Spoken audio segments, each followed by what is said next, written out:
livre de l'écrivain espagnol Alonso Guerrero fait à nouveau la une des journaux. Autrefois marié à la reine Laetitia d'Espagne, ce dernier attire à nouveau l'attention du public avec la publication de son nouvel ouvrage. Après s'être fréquentés pendant 14 ans, Laetitia d'Espagne et Alonso Guerrero se sont mariés en 1998 avant de divorcer un an plus tard. Aujourd'hui, très discret sur sa vie privée, l'auteur reste dans l'ombre de celle qui est devenue la reine d'Espagne en épousant Felipe VI. Une fois n'est pas coutume, Alonso Guerrero a sorti un nouveau livre ce 28 novembre 2022. Intitulé Las mujeres felices sont una quimera, ce qui veut dire en français « Les femmes heureuses sont une chimère ». Actuellement en promotion dans toute l'Espagne pour son livre, les aficionados de la famille royale espagnole ont tous une question à la bouche, est-ce que ce livre parle de la reine consort Laetitia d'Espagne?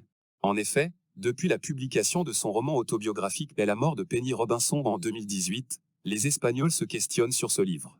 Cet ouvrage avait fait parler de lui parce qu'il était inspiré de faits réels.